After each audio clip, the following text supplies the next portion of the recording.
Now in previous part,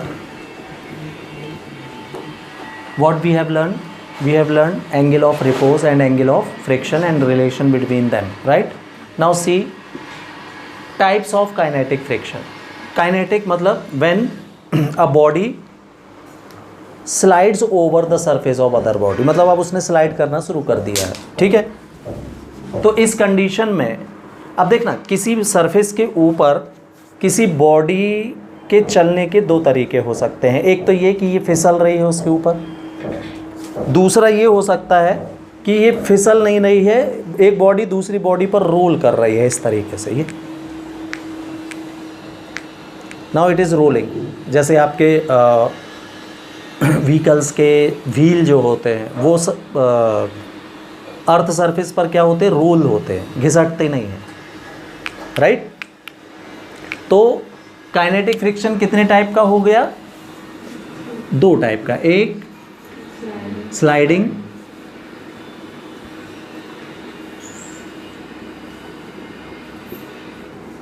और दूसरा हो गया क्या, रोलिंग फ्रिक्शन।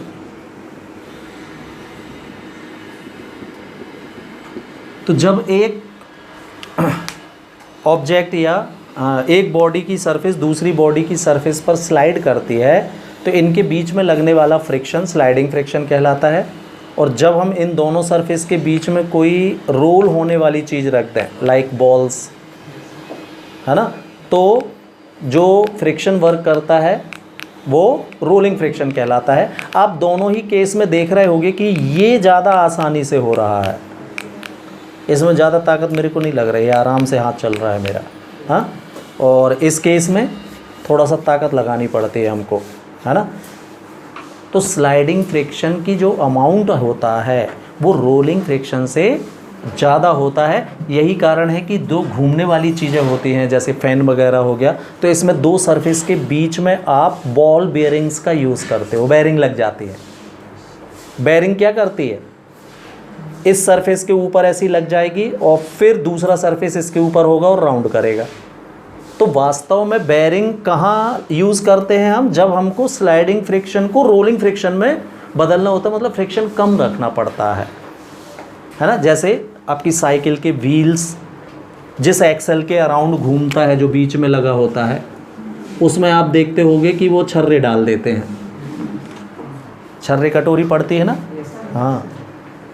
तो आपकी साइकिल का चक्का इसके अराउंड आराम से रोटेट करता है, और अगर ये छर्रे गिर जाएं या टूट जाएं तो साइकिल का चलना मुश्किल हो जाता है, आपने देखा होगा, है ना।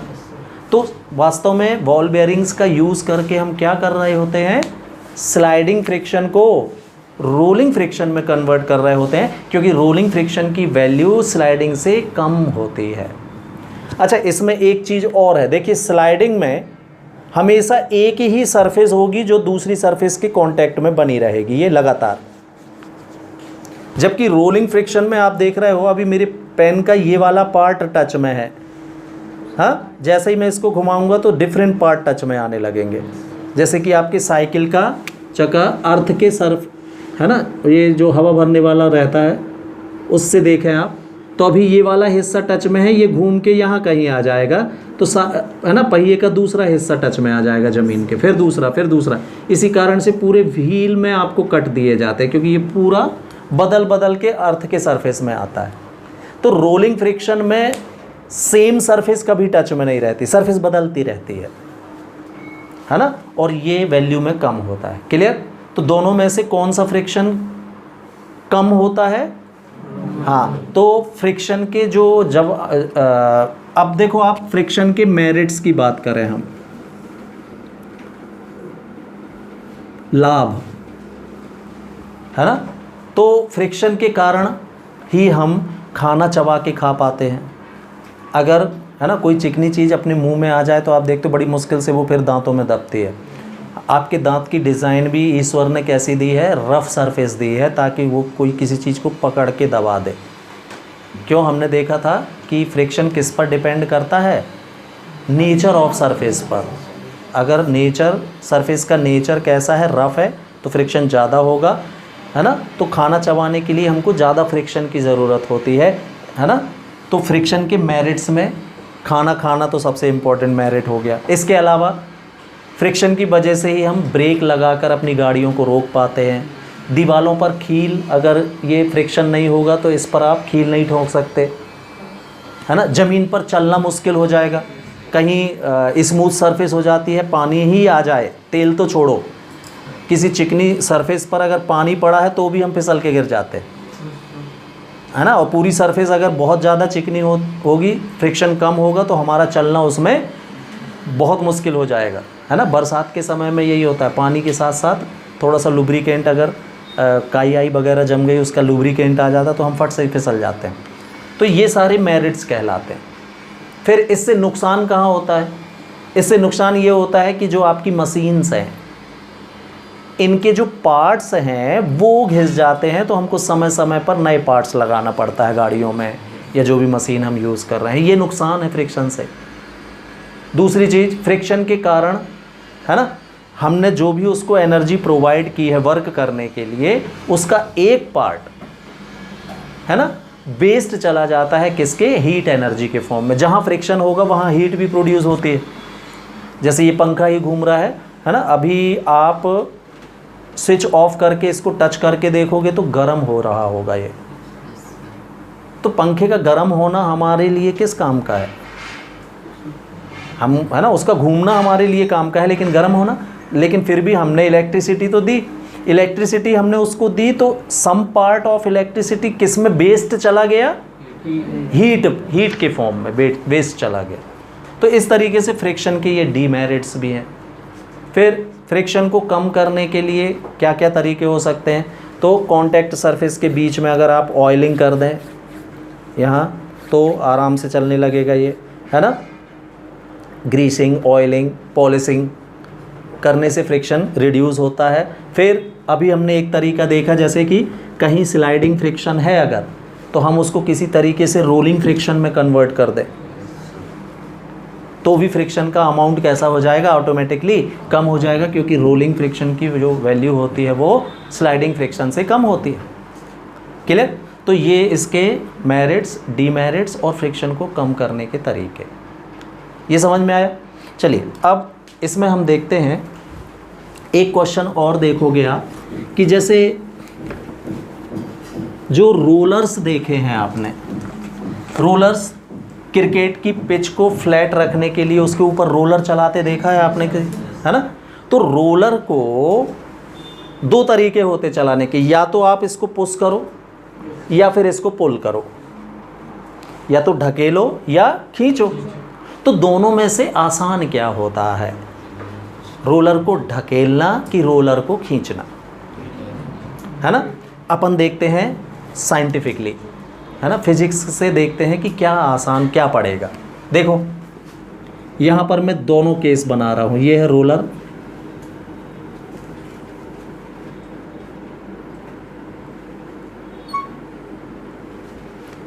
एक ही रोलर है, फिगर 2 बना रहा हूँ, है वेटेड सब एक जैसा है उसका।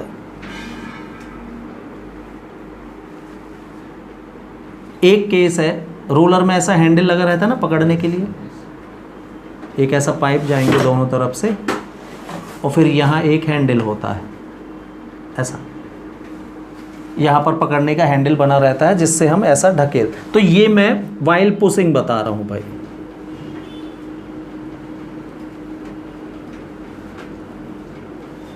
और ये बना रहा हूँ मैं पुल करते समय।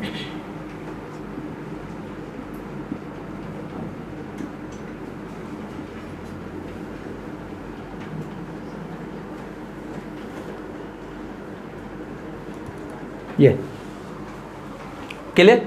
तो जब आप रोलर को पुश कर रहे हो तो आप इस हैंडल पर फोर्स इस डायरेक्शन में अप्लाई करोगे, इसको पुश करने के लिए ढकेलना है हमको ऐसा। तो पुश करने के लिए हम फोर्स किस डायरेक्शन में लगाओगे आप? टुवर्ड्स रोलर, ऐसा पुश करोगे ना। तो आप देख रहे हो कि ये फोर्स जो है ये फिर से ना तो पूरी तरीके से वर्टिकल है और ना ही हॉरिजॉन्टल है। हमने कल देखा था कि जब भी फोर्स वर्टिकल और हॉरिजॉन्टल से डिफरेंट होगा तो ये कितने कंपोनेंट में बट जाता है भाई? 2 कंपोनेंट में डिवाइड हो जाता है। एक mg sin थीटा और दूसरा mg cos थीटा। ये देखिए भाई, हमने जो भी ताकत रोलर को ढकेलते समय अप्लाई की वो कितने भागों में बट गई? 2 भागों में बट गई। इनमें से जो हॉरिजॉन्टल कंपोनेंट है mg cos थीटा, ये तो रोलर को आगे ढकेलने का काम करेगा इस डायरेक्शन में, तो रोलर आगे चलेगा। लेकिन अब देखो, किसी भी चीज़ का वेट तो टूवर्ड्स द अर्थ वर्क करता है। आपने जो ताकत लगाई थी उसका एक पार्ट mg sin थीटा ये भी टूवर्ड्स अर्थ वर्क कर रहा है। देखो फिगर में साफ साफ दिख रहा होगा। तो ये क्या करेगा? इस रोलर के वेट को और बढ़ा देगा।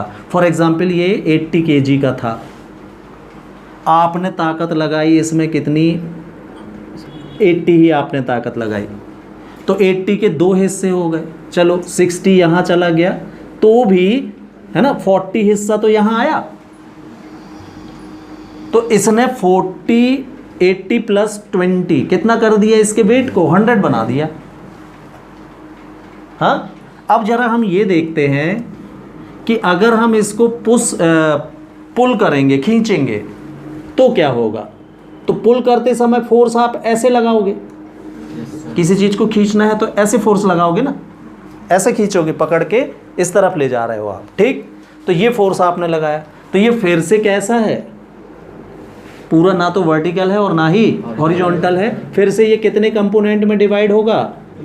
2 कंपोनेंट में, एक वर्टिकल कंपोनेंट और एक। इस केस में क्या हुआ भाई कि आपके द्वारा लगाया गया फोर्स 2 कंपोनेंट में रिजॉल्व हो गया, that is mg sin cos theta and mg sin theta. Clear?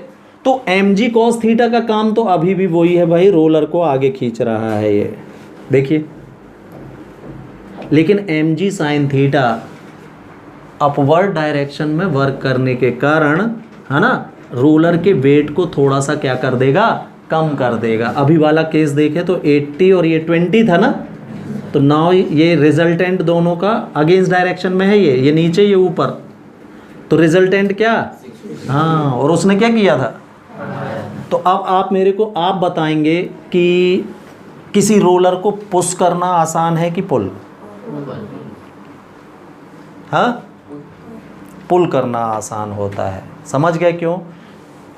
Vertical component mg sin theta in pulling condition it reduces the weight of the roller because it is working in upward direction, whereas the weight of any object works towards the earth. And in pushing condition what happened? mg sin theta also work downwards to downward or perpendicularly towards the earth, so it increases the weight of roller. That's why the pulling of roller is easy while pushing it. Roller को पुल करना आसान होता है। यही कारण है कि कभी आपने देखा हो किसी हाथ ठेला वाले या वो चलाने वालों को चढ़ाई में जब वो चढ़ाते हैं तो उस ठेले को खींचना शुरू कर देते हैं, वो ऐसे खींचते होंगे, है ना। पीछे से धक्का देने में मुश्किल जाती तो वो फट से पीछे से छोड़ के आगे आएंगे और खींचना शुरू कर देंगे। क्यों? जब वो पुश कर रहे थे तो उनकी आधी ताकत कहाँ जा रही थी? उसके वेट को बढ़ाने में चली जा रही थी, है ना। हाँ, ये फिजिक्स उनको नहीं पता, उनको अपने अनुभव से, काम करने के अनुभव से ये ज़रूर पता है कि यार धक्का देने में पिछली बार परेशान हो गए थे, चलो खींचते हैं इस बार।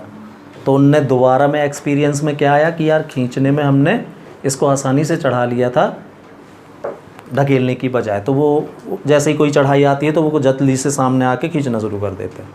ये फिजिक्स नहीं पता होगी उनको, है ना। इतनी फिजिक्स पता होती तो ठेला क्यों घसीटते, है ना। हाँ, ठीक है।